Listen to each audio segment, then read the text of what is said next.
గుజరాత్లో భారతీయ జనతా పార్టీ తన సీటుని తను నిలబెట్టుకుంది. దేశంలో 3 అసెంబ్లీ స్థానాలకు జరిగిన ఉప ఎన్నికల్లో ఒకటి బీజేపీ, ఒకటి కాంగ్రెస్, ఒకటి జనస్వరాజ్ పార్టీ గెలుచుకున్నాయి. ఇందులో గుజరాత్లో వాస్తవంగా వరుసగా భారతీయ జనతా పార్టీ గెలుస్తూ వస్తున్న చోటన 30 ఏళ్ల నుంచి అధికారంలో ఉన్నటువంటి చోట ఈ దఫా అధికారం అక్కడ గెలుస్తుందా ఉప ఎన్నిక అనుకున్నటువంటి కాంగ్రెస్ మేము పుంజుకున్నామని చెప్తున్నటువంటి సందర్భంలో భారీ విజయం సాధించడం అన్నటువంటిది ఇక్కడ కీలకమైనటువంటి అంశం. బీజేపీకి సంబంధించినంత వరకు ఇది కీలకమైనటువంటి అడుగు అని చెప్పాలా. ఓ పక్కన బీహార్లో జనస్వరాజ్ పార్టీ చేతిలో ఓడిపోయినటువంటి సందర్భంలో ఈ విజయం మాత్రం బీజేపీకి కాస్త ఊరటనిచ్చేటటువంటి అంశం.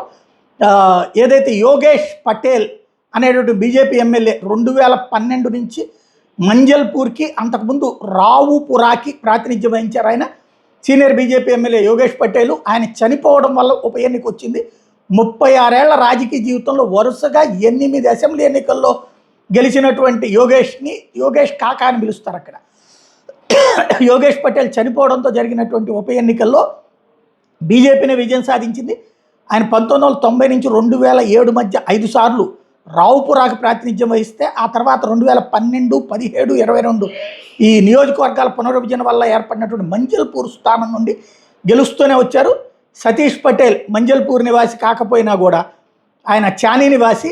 సహకార రంగంలో అనుభవం ఉన్న వ్యక్తిగా Vadodara municipal corporation standing committee మాజీ చైర్మన్గా ఉన్నటువంటి ఆయన్ని తీసుకొచ్చి బీజేపీ అభ్యర్థిగా నిలబెడితే అక్కడ గెలవటం అన్నటువంటిది కీలకమైనటువంటి అంశం. ఆ విజయం భారతీయ జనతా పార్టీ శ్రేణులకు కాస్త ఊపునిచ్చింది, ఉత్సాహాన్ని ఇచ్చిందని చెప్పచ్చు.